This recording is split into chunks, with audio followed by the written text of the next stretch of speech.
Top quality और consistent performance के लिए सिर्फ सिल्वर पंप नाम याद रखना।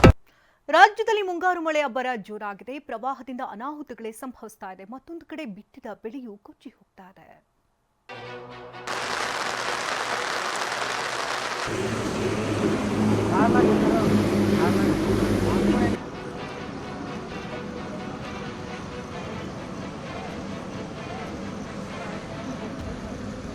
ಬೋರ್ಗರೆದು ನೀರು ಹರಿತಿದೆ.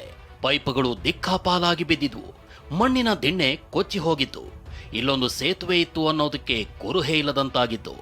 ಬೆಣ್ಣೆಹಳ್ಳದ ಅಬ್ಬರಕ್ಕೆ ಗದಗ ಜಿಲ್ಲೆ ನರಗುಂದ ತಾಲೂಕಿನ ಹದಲಿ ಗ್ರಾಮದ ಕಿರು ಸೇತುವೆ ನಾಶವಾಗಿತ್ತು.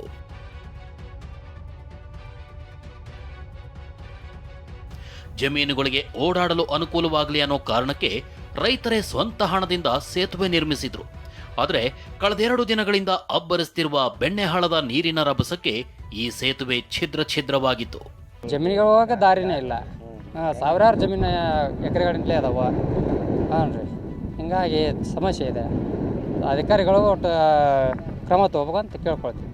ಕಿರು ಸೇತುವೆ ಕೊಚ್ಚಿ ಹೋದ ಬಗ್ಗೆ TV9 ಸುದೀರ್ಘ ವರದಿ ಪ್ರಸಾರ ಮಾಡಿತು. ಇದರ ಬೆನ್ನಲ್ಲೇ ಎಚ್ಚೆತ್ತ ಅಧಿಕಾರಿಗಳು ಕುರ್ಲಗೇರಿ ಗ್ರಾಮ ತಡಹಾಳಕ್ಕೆ ಸಂಪರ್ಕ ಕಲ್ಪಿಸುವ ಸೇತುವೆ ದುರಸ್ತಿ ಮಾಡಿದ್ದಾರೆ. TV9 ದವರು ಸುದ್ದಿ ಮಾಡಿದ ಮೇಲೆ ಒಂದು 4-5 ದಿವಸದಲ್ಲಿ ಸಂಪೂರ್ಣ ಬ್ರಿಡ್ಜನ್ನು ರಿಪೇರಿ ಮಾಡಲಾಗಿದೆ. TV9 ದವರ ಅಧಿಕಾರಿಗಳನ್ನು ಎಚ್ಚರಗೊಳಿಸಿದ್ರಲ್ಲ, ಅದಕ್ಕೆ TV9 ಇವರಿಗೆ ಅಭಿನಂದನೆ ಸಲ್ಲಿಸ್ತಾ ಇದ್ದೀನಿ ನಾನು.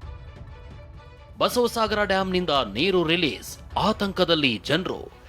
ಮಹಾರಾಷ್ಟ್ರ ಹಾಗೂ ಪಶ್ಚಿಮ ಘಟ್ಟಗಳಲ್ಲಿ ನಿರಂತರ ಮಳೆಯಿಂದಾಗಿ ಯಾದಗಿರಿ ಜಿಲ್ಲೆಯ ಹುಣಸಗಿ ತಾಲೂಕಿನಲ್ಲಿರುವ ಬಸವಸಾಗರ ಜಲಾಶಯ ಸಂಪೂರ್ಣ ಭರ್ತಿಯಾಗಿದೆ. ಹೀಗಾಗಿ ಬಸವಸಾಗರ ಜಲಾಶಯದಿಂದ 75,000 ಕ್ಯೂಸೆಕ್ಸ್ ನೀರು ಬಿಡುಗಡೆ ಮಾಡಲಾಗಿದೆ. 17 ಕ್ರಸ್ಟ್ ಗೇಟ್ ಓಪನ್ ಮಾಡಿ ನೀರು ರಿಲೀಸ್ ಮಾಡಲಾಗಿದೆ.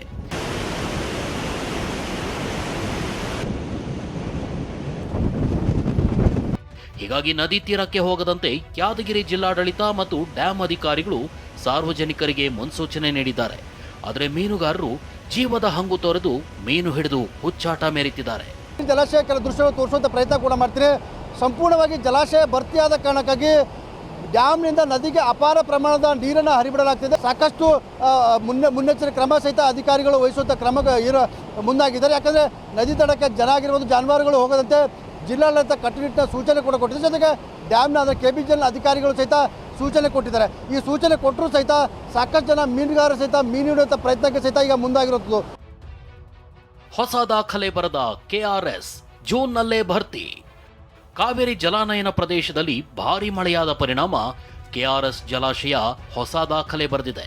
ಜೂನ್ ತಿಂಗಳಲ್ಲೇ ಡ್ಯಾಂ ಸಂಪೂರ್ಣ ಭರ್ತಿಯಾಗುವತ್ತ ಸಾಗಿದೆ. 118.60 ಅಡಿ KRS ಜಲಾಶಯ ತುಂಬಿದೆ.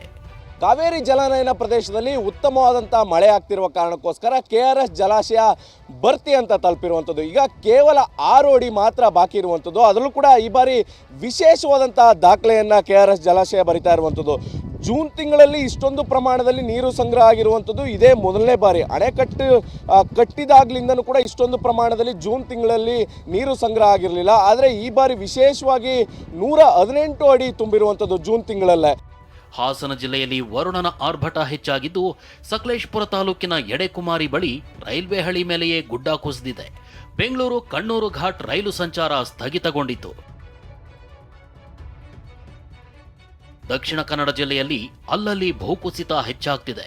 ಹೀಗಾಗಿ ಅಂಥ ಏರಿಯಾಗಳ ಪತ್ತೆ ಹಚ್ಚೋ ಕಾರ್ಯ ನಡೆದಿದೆ. ಭೂಕುಸಿತದಿಂದ ದಕ್ಷಿಣ ಕನ್ನಡ ಜಿಲ್ಲೆಯಲ್ಲಿ 88 ಹೈ ರಿಸ್ಕ್ ಪ್ರದೇಶಗಳನ್ನು ಗುರುತು ಮಾಡಲಾಗಿದೆ. ಬೆಳ್ತಂಗಡಿಯಲ್ಲಿ 35 ಹೈ ರಿಸ್ಕ್ ಏರಿಯಾಗಳಿದ್ದು, ಈಗಾಗಲೇ ಅಪಾಯದಲ್ಲಿರೋ ಕುಟುಂಬಗಳನ್ನು ಶಿಫ್ಟ್ ಮಾಡಲಾಗಿದೆ. ಕುಸಿಯೋ ಭೀತಿಯಲ್ಲಿರುವ 1992 ಮನೆಗಳನ್ನು ಜಿಲ್ಲಾಡಳಿತ ಗುರುತಿಸಿದ್ದು, ಅತ್ಯಂತ ಅಪಾಯದಲ್ಲಿರುವ 244 ಕುಟುಂಬಗಳಿಗೆ ಸುರಕ್ಷಿತ ಸ್ಥಳಕ್ಕೆ ತೆರಳಲು ಜಿಲ್ಲಾಡಳಿತ ನೋಟಿಸ್ ನೀಡಿದೆ. ಚಿಕ್ಕಮಗಳೂರು ಜಿಲ್ಲೆಯ ಪಶ್ಚಿಮ ಘಟ್ಟಗಳ ಸಾಲಿನಲ್ಲಿ ರಾತ್ರಿ ಭರ್ಜರಿ ಮಳೆ ಸುರಿದಿದೆ.